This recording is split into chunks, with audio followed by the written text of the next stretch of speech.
लेके आया करिए। तो एग्जाम हो रहा है तो उसमें पता लगा परीक्षार्थी कौन है कौन है। तो कोई मैडम बोल रही थी क्या कौन हाँ गुस्से में है हो सकता है हो गया पहले बोल चुके हैं क्या तुम दूसरे के पेपर देने आए इसी कारण गाड़ी थी और पहले जानते हैं सीधे बोलेंगे तभी गुस्सा ही चला बहुत अच्छी बनी गाड़ी थी क्या नहीं लगा है कि रात बहुत अच्छी एग्जामिनेशन पीरियड अच्छे वही होते तो बता दें अच्छे नहीं बताया नहीं कॉपरेट अच्छा लगता और क्या कॉपरेट कॉपरेट का मतलब हम दूसरे के परेशान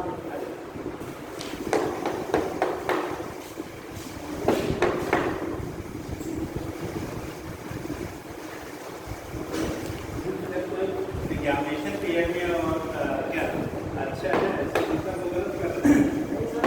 हर टीचर आते हैं सबको बताना पड़ता है हमें तो मैम पहले बता देती थी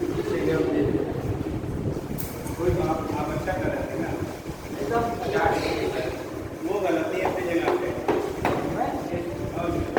नहीं तो एग्जाम दे रहे थे नहीं सर विकलांग तो उनकी जगह राइटर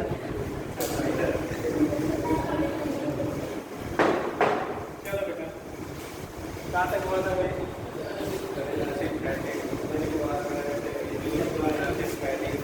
हो गया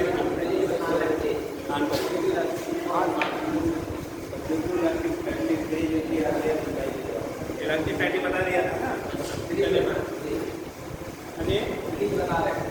ये जगह बता दिया था इलास्टिक पैटी के जो ब्लैकिंग की कंडीशन आपको समझा दी गई ठीक है। तो वो हो गया था बेटा इलास्टिक पैटी क्या होता है जो भी इलास्टिक मटेरियल हमारी होती हैं क्या होती हैं जो इलास्टिक मटेरियल होती हैं ठीक है। उसमें कंडीशन बार बार उसको क्या हो रहा है अगर उसमें स्ट्रेचिंग या कंप्रेशन होता है धीरे धीरे इलास्टिसिटी को लूज कर देता है क्या करेगा इलास्टिसिटी को लूज कर देता है और वहाँ पे कंडीशन जो बनती है तो उसी को हम लोग कह देते हैं इलास्टिक पैडिंग। जैसे आपको बोला था अगर आप रेगुलर रनअप नहीं करते हैं और आप एक दिन वाले हैं ठीक है अब 1-2 किलोमीटर आप दौड़ जाइए तो पूरा क्या जाम हो जाता है ठीक है पैर अकड़ जाता है। तो उस कंडीशन में क्या होगा वो भी एक इसी का एग्जाम्पल होता है जो भी इलास्टिक मटेरियल होते हैं बार बार अगर आप उसको हीट या कोल्ड करिए तो वहाँ पे भी पैडिंग कंडीशन आपकी डेवलप होती है ठीक। कितना दिन कहाँ थे बेटा घूमेंगे कैसे काम चलेगा जी हाँ बताया लगाएंगे तो कैसे चैप्टर खत्म हो जाएगा तो उस केस में उसी को टर्म देते हैं क्या इलास्टिक क्या कहते हैं पैटी कहते हैं ठीक है। तो देखो यहाँ पे नेक्स्ट आपका है लिखिएगा हेडिंग एक का आता है स्ट्रेस एक का आता है स्ट्रेन ठीक है। स्ट्रेस एंड स्ट्रेन कितने लोग का आइडिया है what is stress and strain किसे स्ट्रेस कहते हैं किसे स्ट्रेन कहते हैं आइडिया है सर एक दबाने वाला दबाने वाले किसके कितने वाले किसके पहले से बदलाव चलिए देखिए तो हेडिंग करिएगा बेटा हेडिंग लिखिएगा स्ट्रेस STRESS हिंदी में प्रतिबल बोलते हैं हिंदी में क्या बोलते हैं प्रतिबल बोला जाता है लिखिए स्ट्रेस।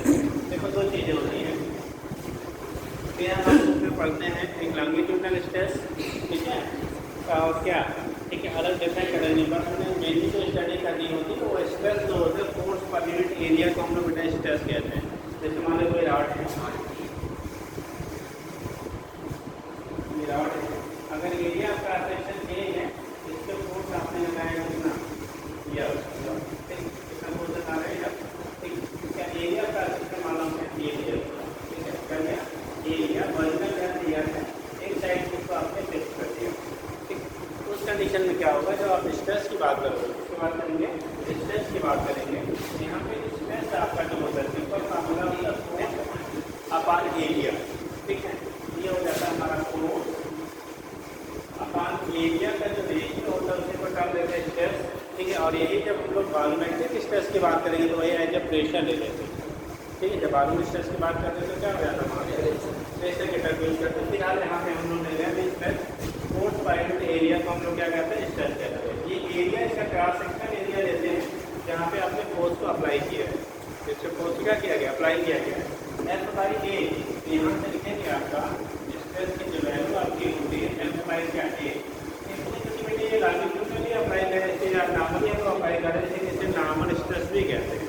क्या कहते हैं नाम से, नॉर्मल स्ट्रेस भी उसे नाम दिया जाता है। ठीक है, नॉर्मली आप अप्लाई करते हैं इसलिए इसे नाम दिया जाता है आपको नॉर्मल स्ट्रेस कह देते हैं। ठीक है, तो जो स्ट्रेस आपका होता है फोर्स पॉइंट एरिया के रेशियो को हम लोग क्या कहते हैं, स्ट्रेस कहते हैं। उस केस में फोर्स पॉइंट एरिया जो होगा उसे क्या कहेंगे आप, स्ट्रेस कहेंगे। ठीक है, तो इस केस में अलग अलग अब नॉर्मली अगर आप अप्लाई करते हो तो हम लोग नॉर्मल स्ट्रेस कह लेते हैं। ठीक है, जब टेंजेंशियली एक्स्ट्रा अप्लाई करते हैं टेंजेंशियल हम लोग क्या कहते हैं कि वहाँ पे भी मोस्टली डिस्ट्रेन होता है, उसे टेंजेंशियल वगैरह डिस्कस किया जाएगा। तो लिखिएगा हेडिंग स्ट्रेस, हेडिंग करो बेटा स्ट्रेस। ठीक है, देखिए force point area, force point area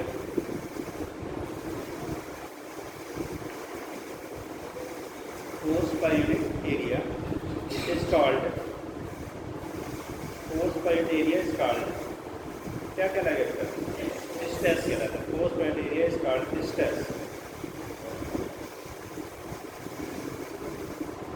force point area is called stress। तो force point area हमारा लगता है उसी को हम लोग नाम देते हैं क्या, स्ट्रेस कह लेते हैं। ठीक, आगे लिखिएगा जनरल से पहले लिख लीजिए stress equal to force by area.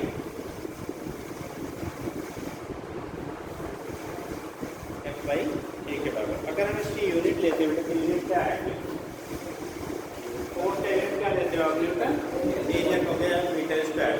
इसे अगर आप एसआई यूनिट लेते हैं तो ये हो जाता है न्यूटन पर मीटर स्क्वायर, न्यूटन पर मीटर स्क्वायर। ठीक है, ये कंडीशन आपका हो गया स्ट्रेस का। और अगर डायमेंशन की बात करेंगे, किसकी बात करेंगे, डायमेंशन की बात करोगे तो क्या होगा बेटा, फोर्स का डायमेंशन बताया गया है एम एल टी के पावर -2 अपॉन एल स्क्वायर होगा, एरिया का होगा एल स्क्वायर। तो यहाँ पे हो गया एम एल स्क्वायर टी के पावर -2 एम एल टी के पावर -2 अपॉन एल स्क्वायर ऊपर जाएगा ठीक। तो ये आपका हो गया डायमेंशन हो गया स्ट्रेस का। अगर आप सीरियस यूनिट लेंगे तो उस कंडीशन में यहाँ पे हो जाएगा जहाँ पे आप न्यूटन लेते हैं वहाँ डाइन हो जाएगा, जहाँ मीटर स्क्वायर वहाँ सेंटीमीटर स्क्वायर। तो सीरियस यूनिट आप लिखते हैं, सीरियस यूनिट एसआई यूनिट था बेटे, कौन सा यूनिट था, एसआई यूनिट। सीरियस लेंगे तो सीरियस का फोर्स का डायरेक्ट क्या सीरियस यूनिट में लेकर डाइन मिलेगा, क्या कहते हैं डाइन, और एरिया जो होगा वो सेंटीमीटर स्क्वायर हो जाएगा। अगर कहीं सीरियस की बात आती है तो डाइन पर सेंटीमीटर स्क्वायर आपका होगा इसका स्ट्रेस की यूनिट। अब वो स्ट्रेस कोई भी हो, यूनिट हमारा हमेशा क्या रहेगा, सेम रहेगा। डायमेंशन भी हमेशा बेटा वो सेम रहता है, यूनिट एंड डायमेंशन आप क्या रहेंगे, सेम रहेंगे, चाहे आपका क्या स्ट्रेस कोई भी हो। ठीक है, किसी भी टाइप का हो। नेक्स्ट क्लास लिखिएगा, यहाँ तो नोट कर लो।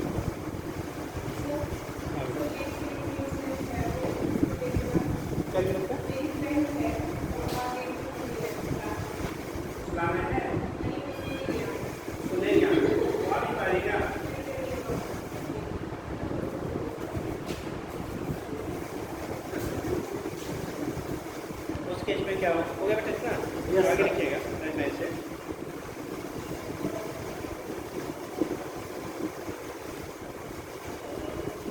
Stress uh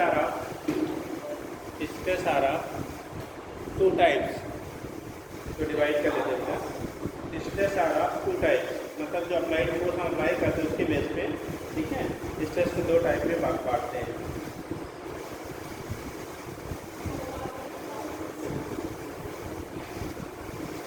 Two types on the basis of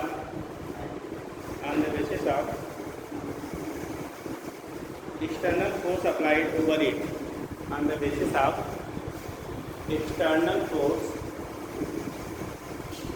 applied over it, on the basis of external force applied over it। पहला लिखना नॉर्मल, हाँ पहला सही करना, नॉर्मल स्ट्रेस।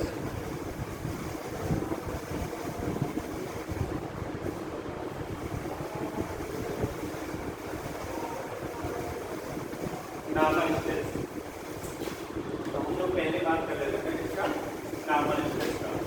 अब नॉर्मल स्ट्रेस का मतलब होते हैं नॉर्मल स्ट्रेस, अगर जो फोर्स सप्लाई हो रहा है तो हम लोग क्या कर रहे हैं, फोर्स सप्लाई करें वो नॉर्मली कर रहे हो, नॉर्मल टू द सरफेस। अगर सरफेस से नॉर्मली फोर्स अप्लाई किया जा रहा है तो उसी को नाम देते हैं नॉर्मल स्ट्रेस। लाइक दिस, ये सरफेस है, सरफेस के नॉर्मली हम लोग फोर्स क्या कर रहे हैं, अप्लाई कर रहे हैं। तो ये एग्जाम्पल हो जाएगा किसका, नॉर्मल स्ट्रेस। एग्जाम्पल किसका होगा आपका, नॉर्मल स्ट्रेस का। यानी फोर्स पर यूनिट एरिया अगर नॉर्मली फोर्स अप्लाई कर रहे हो तो ये आपका हो जाएगा किसका, नॉर्मल स्ट्रेस का। ठीक है, तो लिख लीजिएगा, if force is applied normal to the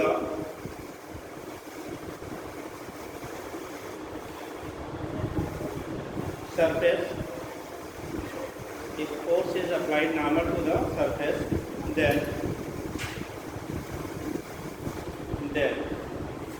stress is called, if force is applied normal to the surface, then stress is called, क्या कहलाएगा, normal stress. then stress is called normal stress। Next time लिखिएगा,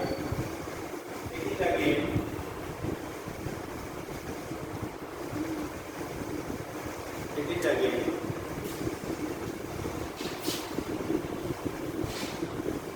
divided in two types। It is again divided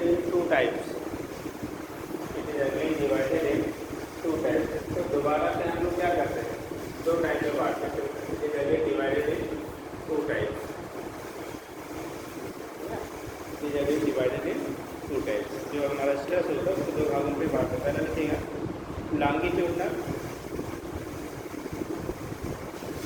longitudinal stress और दूसरा है bulk या balloon stress, bulk और balloon stress.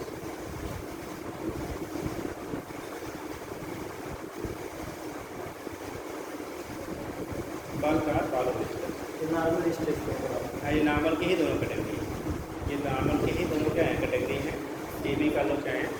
एक normal हो गया, दूसरा हो गया बेटा बल्क और बालून स्ट्रेस उसे कह रहे थे। ठीक है, अब देखिएगा ये नॉर्मल को हम कैसे देख सकते हैं, बता क्योंकि तो पहला वही है नॉर्मल स्ट्रेस। ये करो नॉर्मल स्ट्रेस, पहले वो तो कैटेगराइज किया गया ना, नॉर्मल एक, दूसरा आपका क्या बालून। अब उसको रीडिंग बना लो उसी को। ठीक है, पहला वाला क्या लॉन्गिट्यूडनल, नॉर्मल में आपने लॉन्गिट्यूडनल कहा, बालून कहा, तो पहला वाला लिख लो क्या बालून, क्या लॉन्गिट्यूडनल स्ट्रेस। पहला लिखिएगा लॉन्गिट्यूडनल स्ट्रेस, नॉर्मल में पहला लिखो longitudinal stress.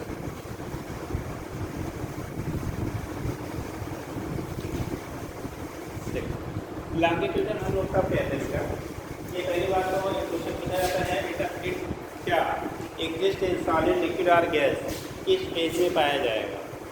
Longitudinal stress will be after only solid, only liquid, only gas, all three phases. ये सारी पहला पॉइंट यही बनता, पहला क्वेश्चन बेटा कि जो लॉन्गिट्यूडनल स्ट्रेस होता है वो केवल सॉलिड फेज में ही एग्जिस्ट करता है, लिक्विड और गैस में नहीं।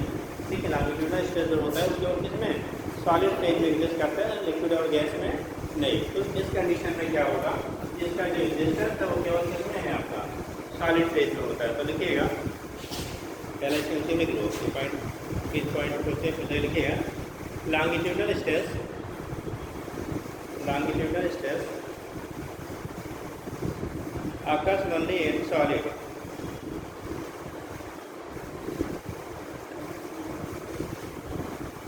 occurs only in solid, and it takes place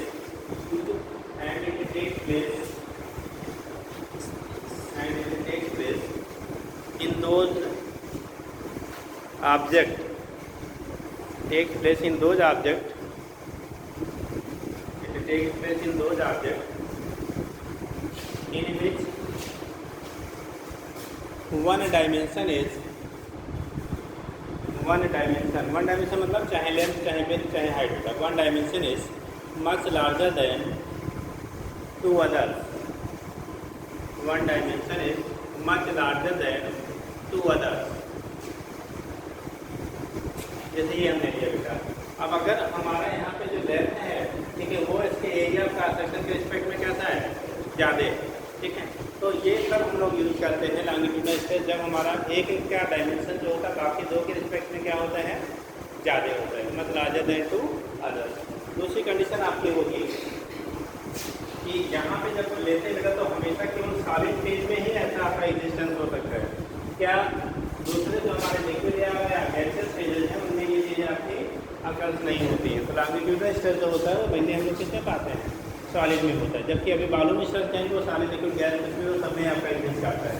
यहाँ थोड़ा पतला ही बनाइएगा क्योंकि इसकी क्राइटेरिया होता है डायमेंशन हमारा मच ग्रेटर हो इन कंपेरिजन टू क्या अदर।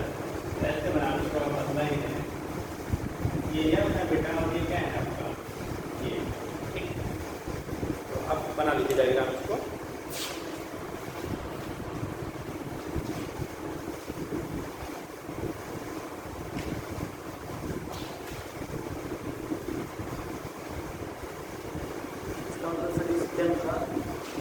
ये वाला भाग हमारे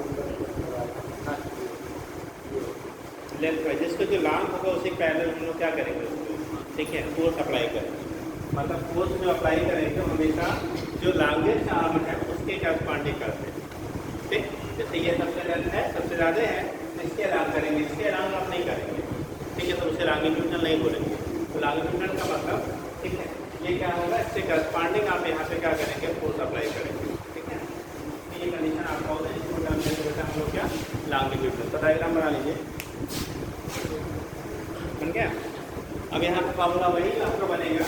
एरिया अगर आपने ए लिया है, लेंथ किया क्या फोर्स अप्लाई किया है, तो यहाँ पे आपका नाम क्या लॉन्गिट्यूडनल स्ट्रेस को लिखेंगे,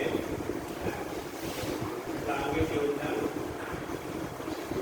स्ट्रेस इक्वल टू होगा, ठीक है, नॉर्मल फोर्स अपॉन एरिया। अब यहाँ एरिया ऑफ क्रॉस सेक्शन लेते हैं जहाँ पे आपने फोर्स अप्लाई किया है, अपॉन क्या हो जाएगा एरिया। तो नॉर्मल फोर्स का उन्होंने यह से रिप्रेजेंट किया, एरिया आपका ये है, ये लॉन्गिट्यूडनल स्ट्रेस कहलाता है इसका। कंडीशन बेसिक फार्मूला वही है जो जनरल फार्मूला होता है, लेकिन उसका एक्सप्लेनेशन थोड़ा सा हमारा बदल जाता है, ठीक है।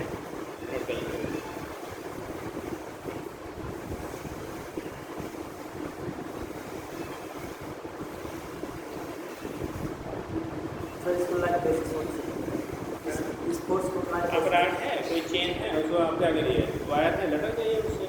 तो जो फोर्स उस पर लगाएंगे आप उसके लेंथ के पैरेलल लगा रहे हैं ना, तो वहाँ से जो स्ट्रेस डेवलप होगा उसी को हम लोग लॉन्गिट्यूडनल कहेंगे या इसी को टेंसाइल स्ट्रेस भी कहते हैं।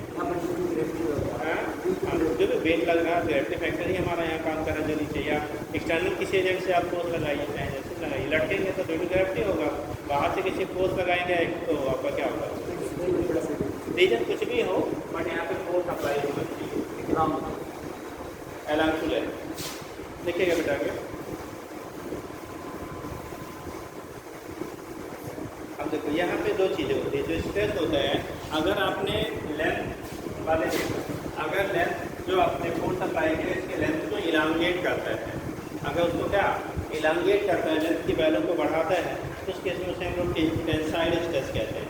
और अगर उससे आप कंपल्सरी ये है वो मान लो आया है सपोज है, इसको हमने क्या किया, फोर्स अप्लाई किया बेटा, फोर्स अप्लाई किया, अगर इसकी लेंथ में डिक्रीजमेंट हो रही, फोर्स फिलहाल ऐसे अप्लाई करेंगे, हम समझाने के लिए आपको ये दे रहे हैं। अगर फोर्स आपने इसके क्या पैरेलली अप्लाई किया और इसकी लेंथ में डिक्रीजमेंट हुआ, तो उस केस में हमारा कंप्रेसिव स्ट्रेस कहलाता है। कंप्रेस करना मतलब क्या, घटाना होता है। तो अगर आपका लेंथ जो आप कह रहे हो डिक्रीज कर रहा है बॉडी का, तो उस केस में से आप कंप्रेसिव कहोगे। और अगर लेंथ में बेटा इंक्रीजमेंट हो रहा है, आपने पुल किया, जैसे यहाँ पे है, ये क्या है टेंशन की कंडीशन है, क्योंकि लेंथ यहाँ पे इंक्रीज करेगा। अगर फोर्स अपवर्ड लगाते तो लेंथ की वैल्यू क्या करती, डिक्रीज करती, तो उसके हम लोग क्या कहते हैं, कंप्रेसिव कहते हैं। वही नीचे लिख लीजिएगा, नीचे लिखना इसे लिखिएगा, कितना समझ गया, देखिए longitudinal stress,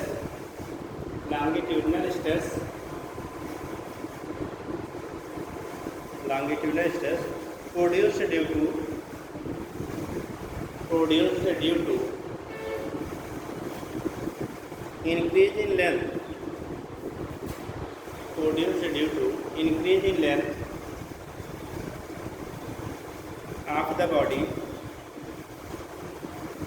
increase in length of the body, increase in length of the body, ठीक है, under a deforming force, under a deforming force, under a deforming force, then it is called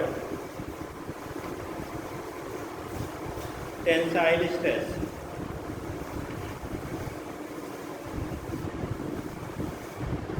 tensile TENSILE tensile stress, तो कहते हैं बेटा हम लोग क्या tensile stress कह देंगे। और नेक्स्ट नेक्स्ट देखिएगा longitudinal stress, longitudinal stress produce due to, longitudinal stress produced due to decrease in length of the body, due to decrease in length of the body under a deforming force, due to decrease in length of the body under a deforming force is called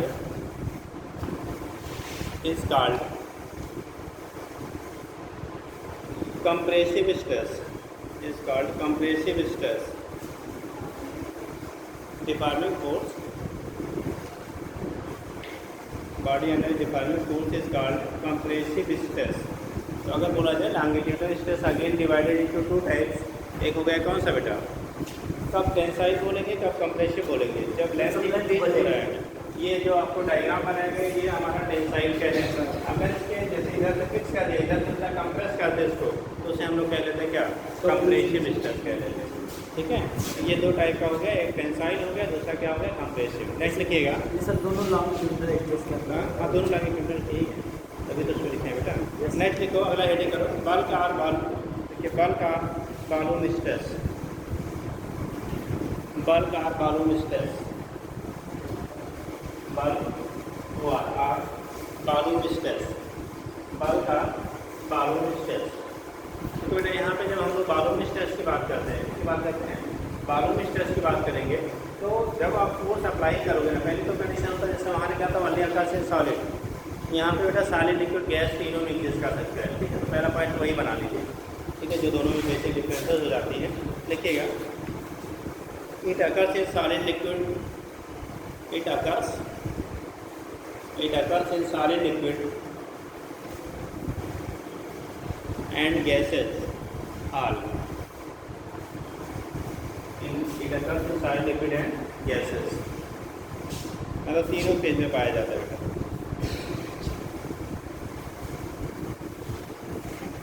अब देखो यहाँ पे एक term आएगा fluid, fluid का मतलब क्या होता है, व्हाट मीन्स फ्लूइड, लिक्विड मतलब क्या, फ्लूइड किसे कहते हैं, फ्लूइड, फ्लूइड में केवल हम लिक्विड को लेंगे, केवल गैस को लेंगे, दोनों को लेंगे या क्या होगा बेटा। फ्लूइड की मीन्स होता है जिसमें फ्लो कैन टेक प्लेस, जिसमें क्या एक लेवल दूसरे पे क्या करें फ्लो कर सकते हैं, उसी को टर्म देते हैं फ्लूइड। तो फ्लूइड में आप लिक्विड और गैस दोनों को कंसिडर करते हैं, फ्लूइड्स में लिक्विड और क्या गैस दोनों को कंसिडर किया जाता है, तो कॉमनली उससे हम लोग फ्लूइड कह लेते हैं। तो उस केस में जब हम लोग फ्लूइड की बात करते हैं तो कहाँ आए थे, लिक्विड और गैस बोथ कंसीडर करते हैं। अब यहाँ पे बोला गया कि जो बालून स्ट्रेस होगा बेटा वो सॉलिड लिक्विड और गैस तीनों फेज में पाए जाते हैं। कैसे होता है, ये डायग्राम बना गया था, बालून भी यहाँ पे वैसे ही लेंगे, और कंडीशन क्या होता है, जैसे मान लो ये लिया, मान लो इनिशियल बालून आपका भी एरिया ए, हमने क्या किया नॉर्मली सभी तरफ से फोर्स अप्लाई किया, क्या कर रहे हो फोर्स अप्लाई कर रहे हैं। अब जब ये फोर्स अप्लाई करेंगे तो इसकी वजह से हमारा क्या चेंज होगा, सरफेस एरिया चेंज होगा, साथ साथ बालून में भी हमारा क्या हो रही है चेंजेस हो रही है। ठीक है, अब ये नॉर्मल प्रोसेस सभी डायरेक्शन से हमने क्या किया अप्लाई किया, यहाँ पे फोर्स अपार्ट एरिया जो क्या होगा आपका एरिया होगा, उसके रेशियो को हम लोग क्या कह देंगे बालून स्ट्रेस कहलाते हैं। अब चाहे बॉडी क्यूबिकल हो, चाहे हमारा स्पेरिकल हो, तो किसी भी शेप है जो फोर्स आता है बच्चा अप्लाई कर रहे हो और टोटल जो उसका सरफेस एरिया है उनका जो रेशियो होगा उसे हम लोग क्या कह देते हैं यहाँ पे बालून स्ट्रेस कह देते हैं। ठीक है, तो ये जो बालून स्ट्रेस की बात करेंगे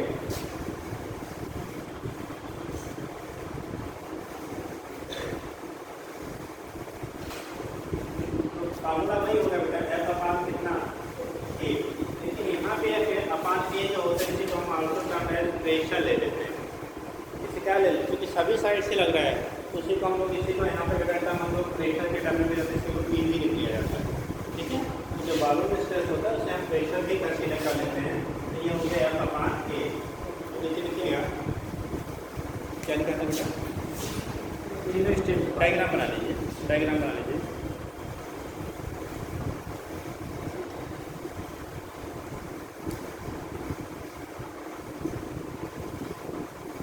और नीचे लिख लीजिएगा बालून स्ट्रेस इक्वल टू यहाँ भी एफ बाई ए होगा एरिया, ये एरिया पूरा इसका सरफेस एरिया देखो बेटा, हमें जो क्लियर है इसके तो सरफेस एरिया मामला कितने लोगों को मालूम है। अगर रेडियस आर हो, आर रेडियस का अगर कोई आपका क्या स्क्वायर है तो उसके सरफेस एरिया का बालून का कितने लोग को याद है, सरफेस एरिया का स्क्वायर कोई भी हो, चाहे सॉलिड हो लिक्विड हो, सरफेस एरिया का फार्मूला क्या होता है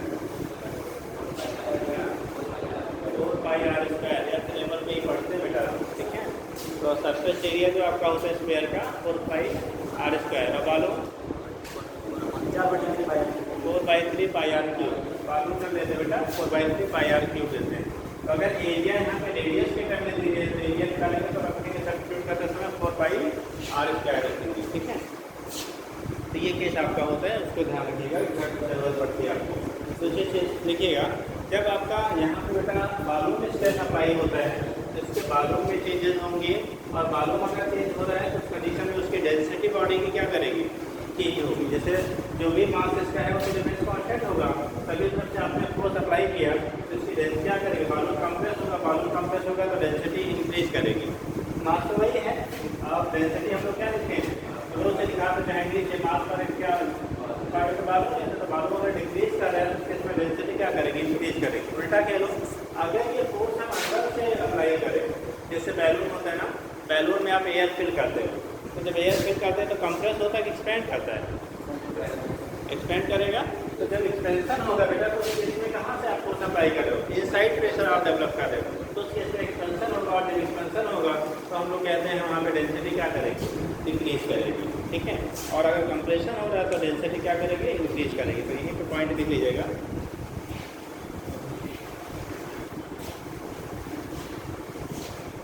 कहाँ तक लिया देखिए लीजिए, volume stress, volume stress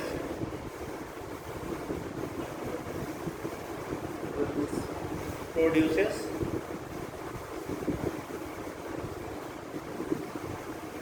volume stress produces change in किस चीज़ में चेंज करता है, बालून, इसी को बल्क स्ट्रेस में आप बोल रहे हैं। ठीक, बालून मान बल्क, ठीक, change in volume and density, change in volume and density. अरे मतलब बेटा बॉडी का शेप भी चेंज हो जाएगा क्या, बॉडी का शेप भी चेंज हो जाएगा अगर आपका क्या बल्क स्ट्रेस लग रहे हैं या बालून स्ट्रेस लग रहा है, शेप चेंज हो जाएगा या नहीं? कितने लोग कह रहे हैं शेप चेंज हो जाएगा, हाँ बताओ। ड्यू टू बालून स्ट्रेस या बल्क स्ट्रेस, ठीक है, शेप में भी चेंज आर नॉट, बताइए चेंज वाले आंसर क्या है। अगर बालून स्ट्रेस डेवलप हो रहा है तो उसका शेप में क्या चेंज हो जाएगा, 1 2 3 बात हो गई। कितने लोग कह रहे हैं नो चेंज, हाथ लगाओ, नो चेंज, चेंज नहीं होगा, शेप में कोई चेंजेस नहीं होंगे। इसमें कुछ लोग दिख रहे हैं 2 3 हाथ उठा रहे हैं कि बस ऐसे ही है आप लोग, हम लोग दोनों में हैं। चलो देखो कंडीशन आपका क्या होता है बेटा, जब आप बालून स्ट्रेस की बात करोगे ना, ठीक है, इस केस में जैसे आपने प्रेशर बाहर से लगाया तो क्या ये अगर कैसा स्फीयर था तो क्या क्यूब बन जाएगा, क्या शेप का मतलब क्या डिजाइन इसका चेंज हो जाएगा। तो अगर आप यहाँ पे क्या बालून स्ट्रेस अप्लाई कर रहे हो तो अगर ये कैसा है स्फेरिकल बॉडी है तो क्या क्यूबिकल हो जाएगा या राउंड शेप हो जाएगा, शेप में चेंज हो रहा है क्या? क्योंकि जो अप्लाई करते हैं ना फोर्सेस इक्वली हर डायरेक्शन से करते हैं, और जब इक्वली करेंगे तो क्या करेगा वो बालून हमारी गन क्या करेगी, कंप्रेस होगी, या अंदर से लगाएंगे तो बालून एक्सपेंड करेंगे, बट शेप में कोई चेंजेस नहीं होती। अगर वो कैसा है स्फेरिकल है तो स्फेरिकल ही रहेगा, अगर वो क्यूबिकल है तो क्यूबिकल ही रहेगा। ठीक है, कुछ कंडीशंस के शेप में कोई चेंजेस नहीं होती है, केवल हमारा क्या चेंज हो रहा है, उसकी वॉल्यूम चेंज होगा या उसकी डेंसिटी चेंज होगा। ठीक, तो शेप में कोई चेंजेस नहीं होता, वहीं लिख लीजिए, तो पता नहीं क्या क्या करके आओगे। क्या लिखा आपने? प्रोड्यूस चेंजेस इन क्या, volume and density, but shape of the body is remains, but shape of the body is remains, shape of the body is remains क्या रहेगा, सेम, शेप में कोई चेंजेस नहीं आती।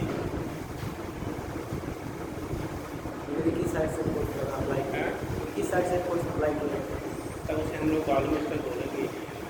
वॉल्यूम स्ट्रेस मतलब सभी जगह में चारों तरफ, अब जो वॉल्यूम है, जो भी शेप की बॉडी है, उसके सभी डायरेक्शन से इक्वली आपको सप्लाई करना है, तभी उसे हम लोग क्या कहेंगे, देखिए स्ट्रेस कहेंगे, अदरवाइज स्ट्रेस नहीं दे तो प्रेशर कह लेंगे। ठीक है, तो ये कंडीशन आपकी होती है। अब देखो दूसरी चीज़ें होता है, जो हमारा एक पॉइंट बनता है इसको लिखने की जरूरत नहीं है, एक होता है प्रेशर और एक होता है हमारा स्ट्रेस। बोला जाए इन दोनों में डिफरेंसेस क्या होते हैं, जो बताओगे? जो आपका स्ट्रेस होते हैं और जो हमारा प्रेशर होता है, दोनों में डिफरेंस क्या होता है? प्रेशर सर एक साइड में लगता है, स्ट्रेस सभी साइड में। और दो, प्रेशर एंड स्ट्रेस में डिफरेंस, और difference between pressure and stress. जैसे अगर पानी में आपको डाल दिया जाए तो प्रेशर क्या एक ही साइड से रहेगा,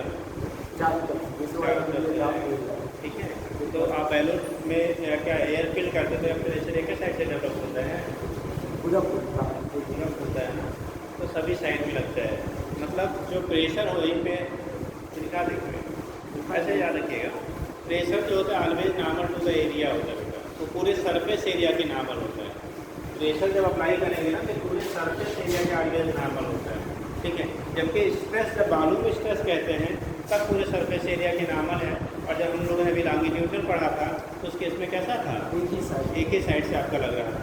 तो यहाँ पे pressure always normal to the surface होता है, बट आपका क्या स्ट्रेस में आप नॉर्मल टू द सरफेस। ठीक है, मतलब पूरे फुल सरफेस के नॉर्मल हो भी सकता है या नहीं हो सकता है। ठीक, कुछ ही चीज़ें आपकी होती है। जब प्रेशर आपका होता है, जब प्रेशर हम लोग डेवलप करते हैं तो ऑलवेज कंप्रेसिव नेचर का होता है। जैसे प्रेशर जब हम अप्लाई करेंगे ना तो वो क्या होता है आपका कंप्रेसिव नेचर का होता है, जबकि जब हम लोग स्ट्रेस डेवलप करते हैं उसको कंप्रेसिव भी हो सकता है और कैसा टेंसाइल भी हो सकता है, दोनों टाइप का हो सकता है। कंप्रेस भी कर सकते हैं और कैसा टेंसाइल, यानी उसकी लंबाई जैसे इसको खींचा तो ये टेंसाइल हो गया बेटा, ठीक है, दबा दिया तो कंप्रेसिव हो गया, यहाँ अप्लाई कर रहे हैं तो कंप्रेसिव हो गया। तो कंप्रेसिव और टेंसाइल दोनों टाइप के आपके होते हैं। तो ये बेसिक आपका डिफरेंस हो जाता है कि आपका यहाँ पे अंतर होगा, कोई ऐसे लिखने वाली चीज़ नहीं है। नेक्स्ट लिखेंगे बेटा स्टेम, ये बलून में अगर इधर से फिल करें तो कौन सा उसे स्ट्रेस नहीं कहते हैं। स्ट्रेस का मतलब होता है, देखिए अगर बालूमेट्रिक शेप की बॉडी है तो उस केस में वहाँ पे अगर आपका बैलून है तो उस केस में ऑल डायरेक्शन से हम लोग फोर्स अप्लाई करते हैं, एक डायरेक्शन से वो स्ट्रेस डेवलप नहीं करेगा। टेंसाइल कभी होता है, कभी बोला ना टेंसाइल केवल तब हो सकता है जब एक पैरामीटर उसकी क्या हो, सब ज़्यादा हो बाकी दो की रिस्पेक्ट में, टेंसाइल तभी हम लोग कह सकते हैं।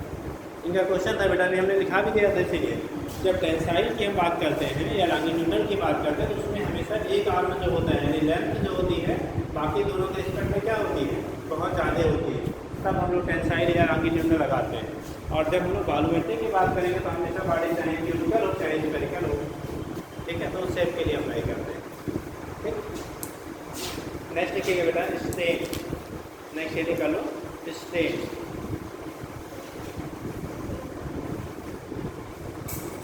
स्ट्रेन क्या होता है बेटा, स्ट्रेन का हिंदी में क्या बोलते हैं, विकृति। कितने लोग हैं हिंदी वाले, बहुत सारे लोग हैं, हाँ, उसे विकृति बोलिए बेटा, ठीक है। स्ट्रेन क्या बोलते हैं, विकृति। तो जो टर्मिनोलॉजी है अगर नहीं आया करें तो हिंदी बहुत देर है इसको लिख लिया करें, तब आपको याद ज़्यादा रहेगा। नेक्स्ट है बेटा, तो स्ट्रेस की कहानी हो गई। अगला है बेटा आपका स्ट्रेन।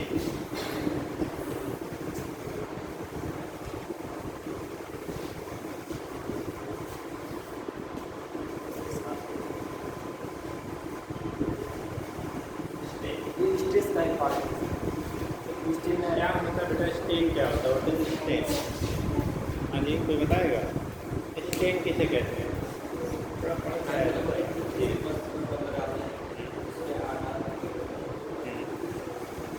अभी बता कोई स्टेन कहते हैं? हाँ जी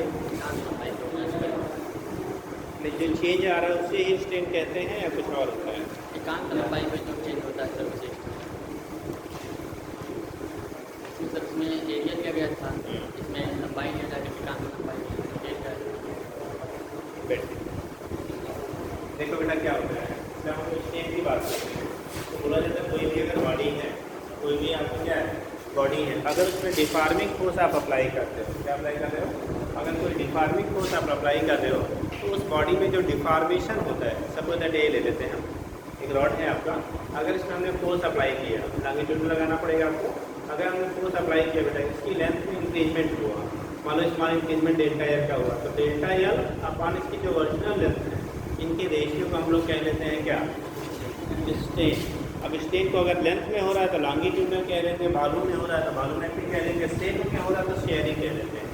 स्टेन को तीन तरह की बांट देते हैं लेंथ में हो रहा है अलॉन्ग लेंथ हो रहा है तो उसे लॉन्गिट्यूडनल कहेंगे अगर उसके बालू में हो रहा है तो उसे हम लोग बालूमेट्रिक कह लेंगे और अगर उसके शेप में डिफॉर्मेशन हम लोग कर रहे हैं तो उस केस में हम लोग उसे शेयरिंग स्टेन कहते हैं। तो इन टाइप का आपको पढ़ाया गया होगा ये क्वेश्चन बोर्ड में भी है अगर बोर्ड वाले बुक में आपने पढ़ा होगा तभी इतना बताया जाता है ठीक।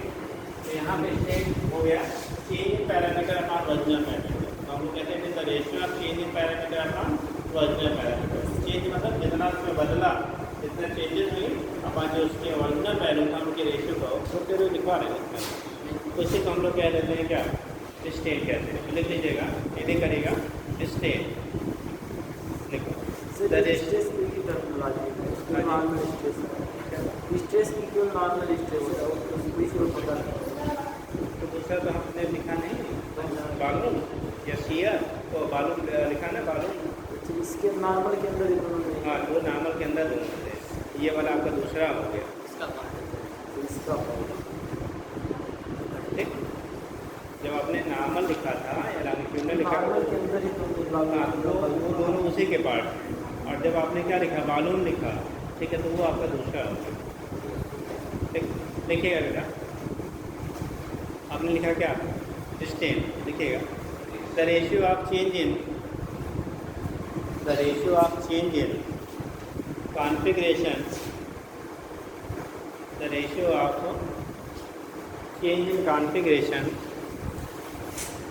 the ratio of change in configuration to the original configuration the ratio of change in configuration to the original configuration ratio of change in configuration to the original configuration is called strain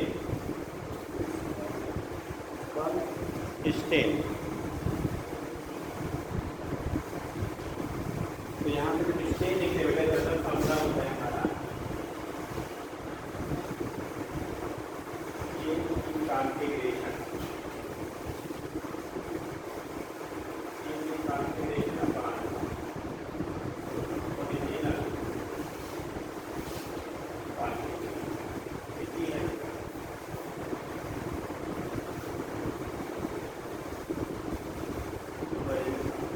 इसका ये relation बोलना नहीं है अभी याद रखाएंगे इसकी unit और dimension क्या होगा कितने लोग बताएंगे what is the unit and dimension of क्या स्ट्रेन का यूनिट और डायमेंशन क्या होगा सोच लीजिए जल्दी से यूनिट एंड डायमेंशन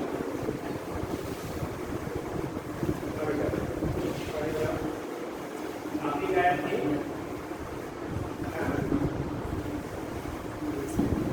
कहाँ गायब थी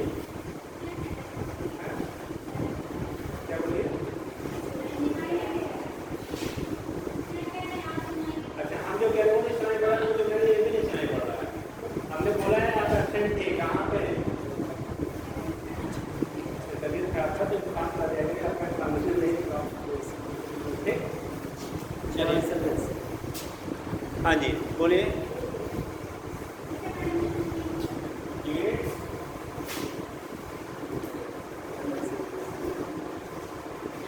डायमेंशन नहीं होता तो यूनिट क्या होगा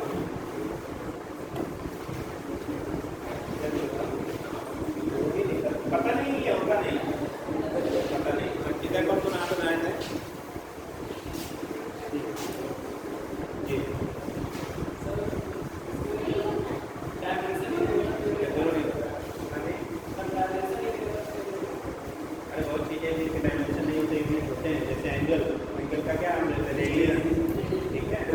सॉलिड एंगल इसके रेडियन बट इसके डायमेंशन नहीं होते, ऐसा क्या है इसके डायमेंशन नहीं होते, इसके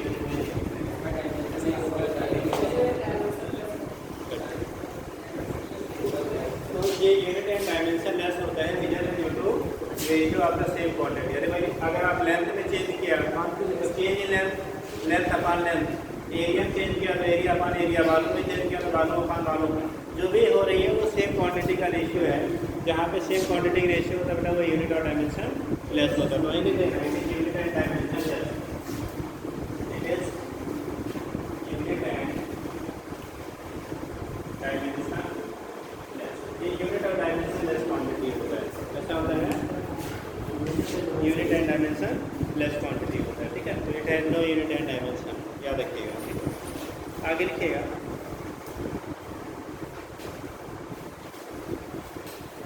लिखिए types of state, types of state,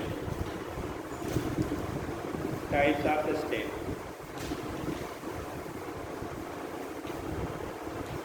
पहला लीनियर और लॉन्गिट्यूडनल, लीनियर LINEAR, लीनियर और लॉन्गिट्यूडनल स्टेट। पहला हो जाएगा लीनियर और लॉन्गिट्यूडनल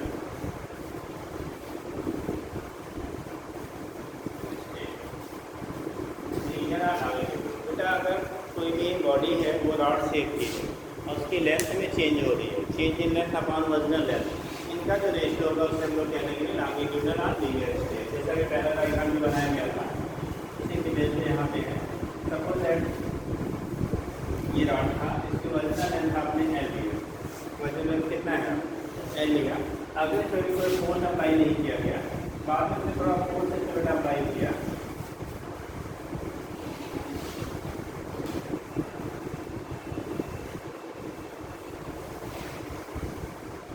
अप्लाई किया हमने, सपोज यहाँ पे यह फोर्स अप्लाई किया, यह फोर्स अप्लाई करने की वजह से इसकी लेंथ में जो चेंजेस आई, यह फोर्स अप्लाई करने की वजह से इसकी लेंथ में जो चेंजेस आई, suppose delta L, original length L था, चेंज इन लेंथ कितना हुआ डेल्टा एल, ठीक है। इस वजह से हम लोग लॉन्गिट्यूडनल या लीनियर बेटा एक स्टेट की बात करेंगे, यह होगा बेटा चेंज इन लेंथ,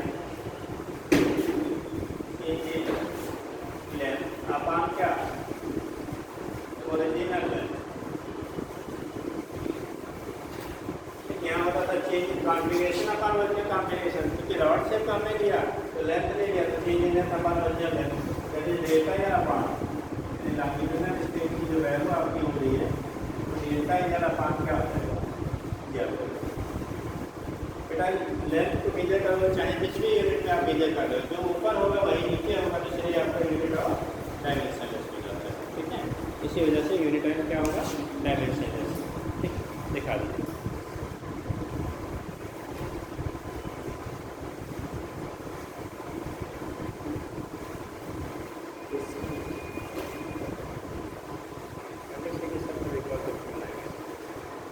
जो बनेगा वो इस पे ही बनेगा,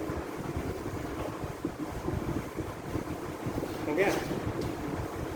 तो ये कंडीशन हो गया। आगे दूसरा लिखिएगा बेटा volumetric state,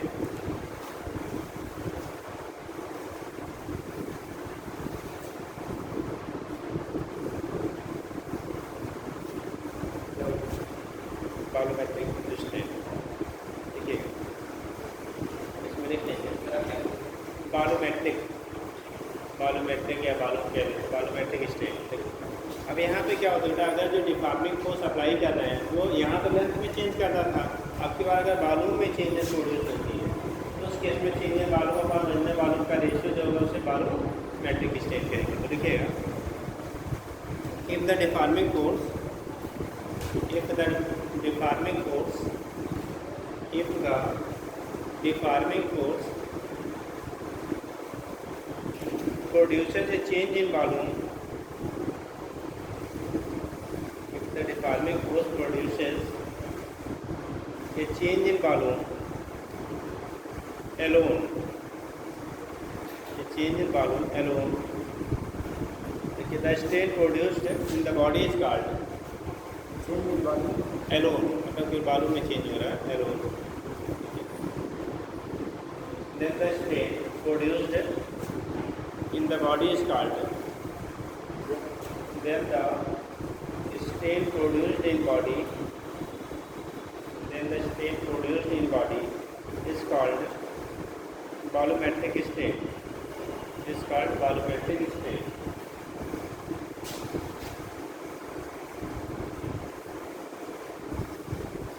Volumetric stain.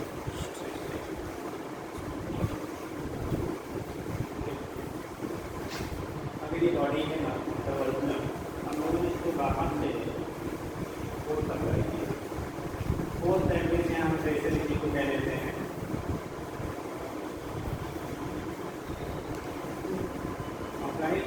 Apply करने की वजह से इसके बालू विभिन्न हो गए। ये सपोज चेंज बालू डेल्टा भी है, वजन बालू हमारा कितना था बी, तो चेंज बालू जो हुआ डेल्टा बी है और वजन बालू का कितना है आपका बी है। तो यहाँ पे जो वॉल्यूमेट्रिक स्टेन की हम लोग बात करेंगे, किस बात करेंगे, वॉल्यूमेट्रिक स्टेन की बात करेंगे। वॉल्यूमेट्रिक स्टेन ये कहना है चेंज बालू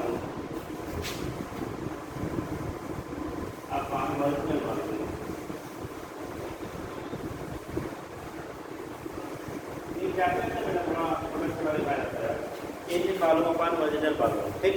तो चेंज इन बालू जो है वो डेल्टा भी है, ये बालू का स्टेन जो हो गया आपका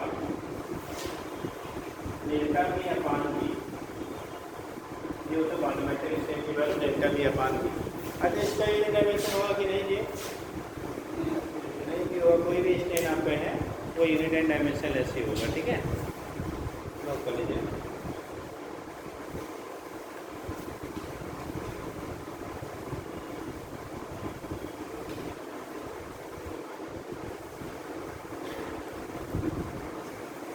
सीधा वो यूनिटेड उसका वही होता है, अगर उसका एप्लीकेशन रहा तो क्या वैसे स्टेट की एप्लीकेशन सभी स्टेट की एप्लीकेशन की यूनिटेड डायमेंशन बाद में ऑलवेज नेक्स्ट देखेंगे शेयरिंग हो गया ये, जल्दी करो।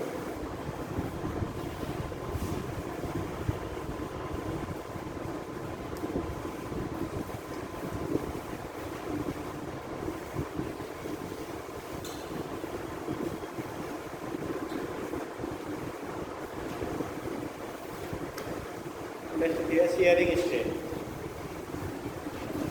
Sharing SHEARING shearing stand.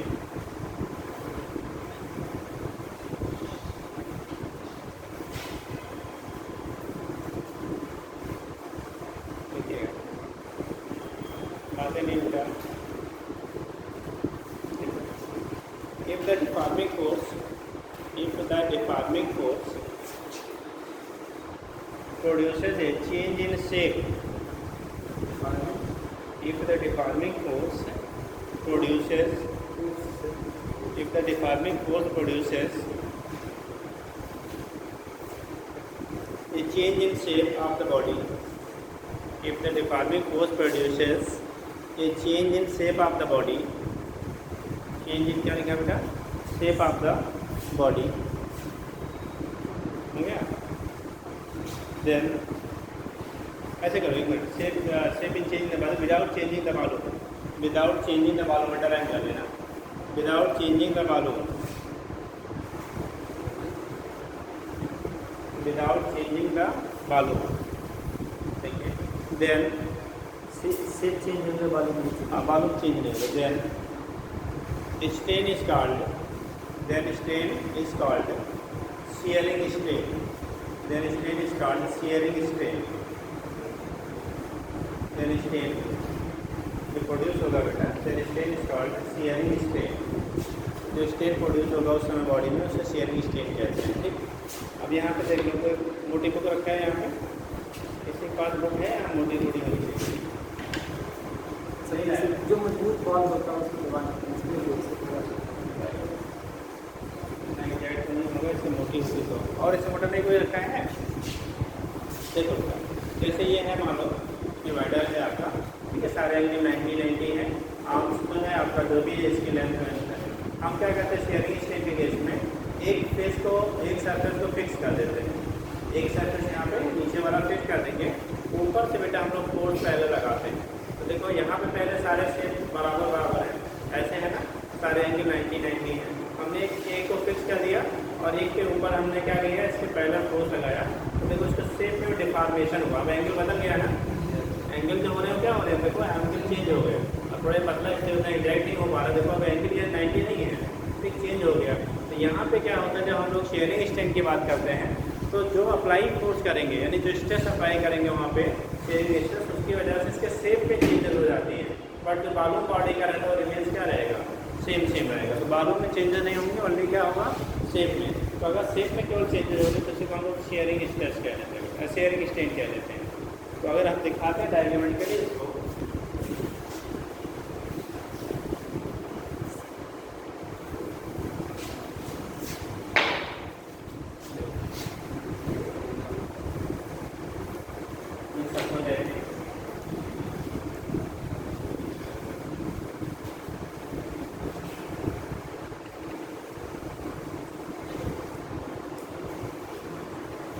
इस फेस को हम लोग फिक्स कर देते हैं, लोअर फेस हमारा क्या होता है, फिक्स हो जाता है। इस पर हम लोग फोर्स पहले लगाते हैं। इस पर लगाने की वजह से क्या होता है आपका, हम दिखाते हैं यहाँ, अगर यहाँ पे इसके पैरेलल फोर्स लगाए थे, ये आपका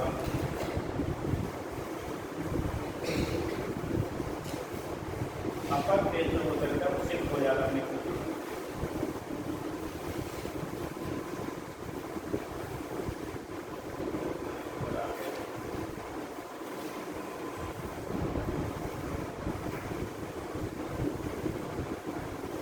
आपका ऊपर वाला क्या हो गया, शिफ्ट हो गया। तो एंगल जो थे सारे 90 वो क्या हो गया, डिफॉर्मेशन हो गया ना।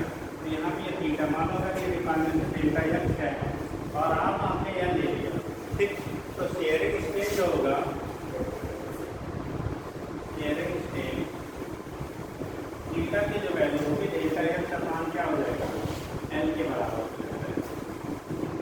इसे कहते हैं बेटा शेयरिंग स्ट्रेन, मतलब शेप में चेंजेस होती है बट आपका उसके बालों में कोई चेंजेस नहीं होगा। इसको फिक्स कर दिया, ऊपर से आपने टेंजेंशियल क्या किया, यहाँ पे जब फोर्सेस आप अप्लाई कर रहे हैं, ठीक है, पैरेलल के, इसकी वजह से ऊपर वाला फोर्स शिफ्ट हो गया, ये पूरा डिफॉर्मेशन दिखा है, ऊपर वाला शिफ्टिंग दिखाई जा रही है। तो मानो थीटा यहाँ पे क्या हुआ आपका, शिफ्टिंग हुआ। तो इसी को हम लोग कह रहे हैं शेयरिंग स्ट्रेन थीटा की वैल्यू पे डेल्टा एक्स अपान एल के बराबर। डेल्टा एक्स चेंज आपका हुआ यानी शिफ्टिंग हुई और रियल इसके साइड है, क्योंकि जो है यह हमने क्या ले लिया, साइड ले लिया, ठीक। इतना कर लीजिए, कल आपको यंग मार्टर, बल्क मार्टर्स और शेयर मार्टर्स पढ़ के आइएगा, सारे बुक में है, कोई भी बुक आपके पास होंगे, ठीक है, उसमें से पढ़ के आइएगा, ठीक है। और एक क्वेश्चन जनरली यहाँ पे इस पर फोकस भी किया जाता है, ठीक है। चलो फोकस बता देंगे सर, आगे